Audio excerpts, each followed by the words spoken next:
Olá, olá, boa tarde. O programa Gente que Fala está começando. Estamos ao vivo pela AltV, a TV da internet e também pelas redes sociais, imagens do Instagram, do Facebook, do nosso canal no YouTube, para você acompanhar essa nossa jornada de hoje, quinta-feira, até a 1 da tarde. Curta, comente, compartilhe a nossa transmissão, participe também, interagindo aqui com os nossos convidados de hoje, pelo 973350038, mais uma vez o WhatsApp, 973350038. Eu sou o Mauro Friesman, meio-dia em ponto. É quinta-feira, você sabe, conhece o nosso espaço aqui, mais uma edição do Gente do MPD que Fala, parceria nossa com o movimento do Ministério Público Democrático, o apoio da Câmara Brasileira de Diagnóstico Laboratorial e do escritório Nasser Rajab, advogados associados.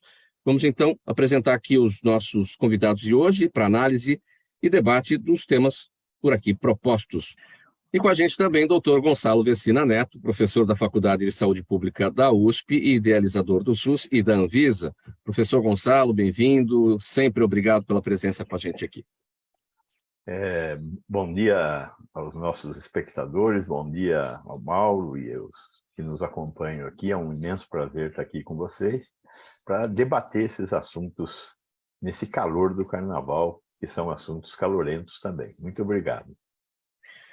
12h03. Pessoal, vamos começar então. O Ministério Público Militar abriu inquérito para apurar as condutas de generais no 8 de janeiro. Segundo o site Poder 360, o chefe do Comando Militar do Planalto, general Gustavo Henrique Menezes Dutra, é um dos investigados. A notícia de fato foi instaurada para identificar se houve falha de planejamento, negligência ou omissão que possa ser tipificada pelo Código Penal Militar. Doutor Gonçalo Vecina Neto, sua observação sobre esse nosso tema. Bom, primeiro, vamos fazer aqui uma declaração de que temos 3 pessoas do mundo do direito aqui. Eu sou médico, né? Sim. Mas sou cidadão antes de ser médico. E como cidadão, eu acho que a gente tem que lembrar que quando alguém não cumpre uma determinada regra, lei, etc., é uma coisa. Agora, quem escolheu, porque é uma escolha, ser militar, não discute ordens. A subordinação que deve existir nas Forças Armadas de qualquer natureza é total. É inadmissível um subordinado não aceitar a ordem de um comandante. E o comandante de todos os comandantes é o presidente da República, numa democracia. Então, é inaceitável o que aconteceu debaixo da barba dos militares. É inaceitável. Não pode haver nenhuma possibilidade de impunibilidade. Tem que haver punição, porque eles se insubordinaram. E para um militar, insubordinação significa deixar de fazer o que se espera que ele faça para proteger a pátria. Então, isso é gravíssimo. Não é a mesma coisa de que eu não obedecer a um chefe meu. Não. Um militar não obedecer a um chefe significa a ruptura da possibilidade da realização da atividade que se espera de um militar. Essa é uma visita que o Brasil, a democracia brasileira, tem que fazer. Nós temos que olhar o que é esse negócio de GLO, o que é esse negócio de artigo 142, porque nós quase perdemos a mão. O dia 8 foi bom para mostrar isso. De resto, foi um desastre na democracia brasileira. Então, com todo o respeito aos colegas do mundo jurídico, eu acho que nós temos que ser duríssimos com os militares e revisitar a estrutura de pesos e contrafreios que a democracia brasileira ostentou até o dia 8 de janeiro. Quando o senhor destaca aqui no dia 8 quase perdemos a mão, tem a ver com uma outra análise que o senhor fez aqui, numa outra conversa nossa no Gente do MPD que Fala. O senhor entendeu que naquele momento as instituições não funcionaram, que por isso chegamos àquele ponto. sem dúvida, foi um mau funcionamento das nossas instituições. E não fosse alguns detalhes, por exemplo, não chamar a GLO, porque a indicação, quando você olha mais de longe, por que não pediu a GLO? Não pediu a GLO porque seria colocar os militares e o golpe de Estado estaria determinado se nós tivéssemos feito isso, provavelmente. Então, eu acho que houve uma falha nas nossas instituições e nós temos que corrigir essa falha. Nós temos que revisitar essa estrutura que faz esse jogo de freios e contrapesos existir na democracia. A democracia não é a melhor forma de governo, mas não existe outra. É a que tem. Mas nós temos que ter esse sistema de freios e contrapesos funcionando de maneira adequada, o que não aconteceu no Brasil nesses 4 últimos anos e foi coroada com esse evento da destruição dos prédios físicos dos 3 poderes.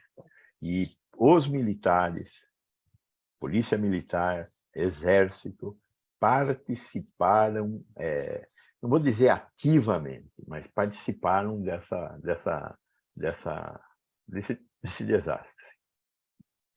Meio-dia 16, vamos seguir aqui para o próximo tema dessa edição do Gente do MPT que Fala. E é o seguinte o tema. O presidente do Banco Central, Roberto Campos Neto, defendeu ontem a transparência das contas públicas, reforçando a importância de não haver retrocessos em ganhos institucionais recentes nessa área no país. Em breve discurso, durante sessão solene no Congresso, para marcar os 130 anos do Tribunal de Contas da União, ele afirmou que a parceria do Banco Central com o TCU é fundamental. Professor Gonçalo, seu olhar sobre esse tema, a fala do presidente do BC, Roberto Campos Neto. Veja bem, primeiro quero declarar que estou muito alinhado com as falas que me antecederam. Porém, uma das diferenças é que eu acho que faz parte do jogo estratégico do poder a contestação. Então, a contestação feita pelo presidente da República, feita pelo ministro da Fazenda, e a resposta à contestação feita pelo presidente do Banco Central é jogo. Jogo jogado. O que eu acho que é importante é jogar bem o jogo. O que significa jogar bem o jogo? Eu reclamo e você defende. Você defende e eu reclamo. Então, eu acho que isso é normal. Eu ficaria muito estupefacto se, frente a uma taxa de juros real de 8%, ninguém falasse nada. A emenda constitucional 95, que proíbe gastos da administração pública federal, permite que juros e serviço da dívida sejam pagos. Nós estamos gastando uma parte substancial do nosso PIB pagando os tais dos juros, mantidos, em parte, por causa da possibilidade de um acréscimo na inflação. Então, o jogo é esse. Temos que contestar, temos que discutir, temos que ver como é que nós vamos administrar essa questão da taxa de juros. Por um lado. Agora, por outro lado, como também estava na fala dos que me antecederam, o Banco Central é uma agência reguladora do sistema financeiro. As agências reguladoras, a partir de 1998, da reforma Bresser, elas cumprem um papel de Estado e não de governo, que é uma coisa que a maioria de nós não entende o que significa. Mas faz parte do arranjo democrático. E aí eu estou vendo perigos, porque já existem alguns jabutis sendo plantados no Congresso brasileiro, no sentido de discutir esta questão da liberdade que as agências têm para fazer a tarefa regulatória. Tarefa regulatória esta que não significa desenhar políticas. Desenhar políticas é responsabilidade do Executivo e do Legislativo. Agora, quem fiscaliza a realização dessas políticas de um governo para outro, inclusive, são as agências reguladoras. Então, nós não estamos falando do Banco Central, nós estamos falando de todas as outras agências, e eu aqui falo em nome da Anvisa, da Agência Nacional de Saúde Suplementar, mas também da ANEEL, da ANP, enfim, as agências são parte da construção da modernidade do Estado brasileiro a partir dos anos 2000. Nós não podemos perder isso de vista. E no meio de uma barafunda dessas, local, importantíssima, mas local, que é a discussão da taxa de juros, jogar o bebê com a água de banho fora, que é essa proposta de mudança do modelo de regulação da democracia brasileira, que não é só da economia. Nós vamos mexer em todas as agências se essas ideias forem à frente. Isso é uma preocupação que nós temos que ter. Mais um assunto aqui para análise e debate dos nossos convidados de hoje. O governador de São Paulo, Tarcísio de Freitas, sancionou com vetos um projeto de lei de deputados bolsonaristas que proíbe a exigência do cartão de vacinação contra a Covid-19 para acesso a locais públicos e privados no Estado.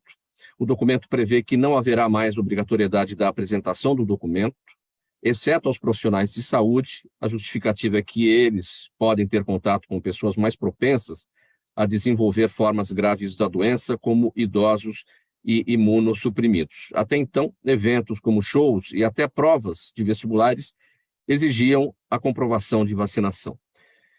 Professor Vecina, a sua avaliação sobre essa medida, e vamos lembrar aqui, o domingo passado, né, domingo 12, dia 12, foi o primeiro dia sem nenhuma morte por Covid-19 no país desde o início da pandemia. Então, essa medida coincide com essa situação. Pois é, isto me permite fazer um comentário um pouco fora da civilidade, né? De que uma vez bolsonarista, sempre bolsonarista, né? Este nosso governador, no qual eu ainda deposito algumas esperanças, já escorregou em 2 cascas de banana. Primeiro, ao dizer que um autista é como uma pessoa que escreve com a mão esquerda. Ele se acostumará a viver num mundo onde todo mundo vive na direita, com a mão direita, né? Sem fazer nenhuma análise ideológica aqui. Tem nada de jacobino aqui. Agora, o fato é que ele disse isso, que os autistas um dia se normalizam, o que não é verdade. O autismo é uma doença e não é uma doença que se cura, pelo menos com o que se sabe até agora. A segunda escorregadela foi essa, das vacinas.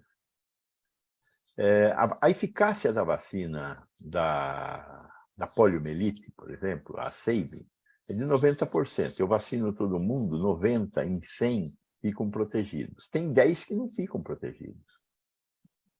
Significa que se o vírus voltar a circular, esses 10 estarão expostos. Na classe do seu filho, você quer que tenha um aluno não vacinado contra polio, que pode reintroduzir a polio na sua escola? As crianças têm direito, de acordo com o ECA, direito, Estatuto da Criança e do Adolescente, a serem vacinadas. Esta lei que o sujeito aí sancionou, muito provavelmente, dependendo da abrangência que ela venha a ter, se ela só se referia à Covid-19, eu não li a lei, se ela só se referia à Covid-19, é ok, vamos engolir. Mas se ela está falando do que é o PNI, das exigências que nós fazemos em relação à presença de crianças na escola que tenham que ter a carteira de vacinação atualizada, isso vai ser muito grave. Eu acho que ele escorregou de novo numa casca de banana e que nós vamos ter que discutir juridicamente essa decisão do governo do Estado de São Paulo. Professor Vecina, o sigilo em relação à carteira de vacinação do ex-presidente Bolsonaro deve ser derrubado, e aí a gente vai saber o que foi que aconteceu. Se ele tomou a vacina, então ele mentiu, né? Se ele não tomou a vacina, pior ainda, porque era o chefe de Estado que deveria dar o exemplo para que todos tomassem a vacina. Sua avaliação? Veja, o Bolsonaro fez bobagens, mas eu acho que nós não podemos ficar discutindo as bobagens dele. Porque no meio das bobagens dele, nós vimos a morte de mais de 1 milhão de brasileiros. Nós estamos chegando nos 700 mil óbitos oficiais, mas tem mais 30%, pelo menos, de óbitos que devem ser contabilizados. Ou seja, tem mais de 1 milhão de óbitos da Covid-19. Para não falar do genocídio dos povos Yanomamis, que é o que nós estamos enxergando, mas se eu for olhar aqui no Mato Grosso do Sul, entre os Guaranis ou em várias outras etnias, nós tivemos genocídios semelhantes que ainda não estão sendo expostos. Então, essa história da vacina não vacina dele, junto com tantas outras bobagens que ele fez, só comprovam a gravidade desses 4 anos e da falta de funcionamento das instituições, particularmente do Ministério Público, que foi comandada pelo Aras. O Ministério Público foi paralisado durante 4 anos. Então, eu acho que é sim, temos que saber da vacina dele, certo? Mas o que nós temos que fazer é responsabilizá-lo por todos esses crimes reais que foram cometidos pelo nosso presidente anterior. Uma outra questão, o professor Vecina não está aqui na nossa pauta, mas é importante a gente falar. O que a gente precisa saber a respeito desse vírus de Marburg, que surgiu na Guiné Equatorial, na África, e que está alarmando o mundo, com 9 mortes registradas por lá? Está alarmando o mundo, não. Está alarmando a Organização Mundial da Saúde, que tem que ser, de fato, alarmada. É um vírus que jamais, eu acredito, vai ter muita dificuldade para sair da África. Ele saiu uma vez já. Uma coleção de macacos foi enviada para a Alemanha em 1967, e esses macacos tinham o vírus, que foi chamado de vírus de Marburg, porque foi para a cidade de Marburg que esses macacos foram exportados para um laboratório. Nesse laboratório, eles mataram pessoas. Os macacos que foram, uma parte deles morreram na viagem. Os que chegaram lá estavam infectados e infectaram seres humanos. O problema do vírus de Marburg, assim como também do vírus do ébola, que são primo-irmãos, é que ele mata tão rapidamente que ele não consegue sair de onde ele está. As pessoas, conforme começam a se deslocar, vão morrendo. Então, ele consegue ter uma disseminação local, dependendo do tipo de transporte que levar. Ele, em 2 dias, mata. Então, para uma pessoa sair daquele local, lá na Guiné Equatorial, ir para o aeroporto, pegar um avião e se dirigir para algum país como o Brasil, será muito difícil isso acontecer. Mas a OMS está presente, está fazendo o seu papel, e divulgará qualquer tipo de medida que nós tenhamos que tomar. Por enquanto, é uma doença sem cura e sem vacina. Como o vírus do ébola, que é muito próximo, já tem vacina, vão começar agora os estudos para ver se a vacina do ébola também não pode ser útil contra o Marburg. Mas eu acho que não temos que nos preocupar aqui. Nós temos que nos preocupar humanitariamente com o que está acontecendo na Guiné Equatorial.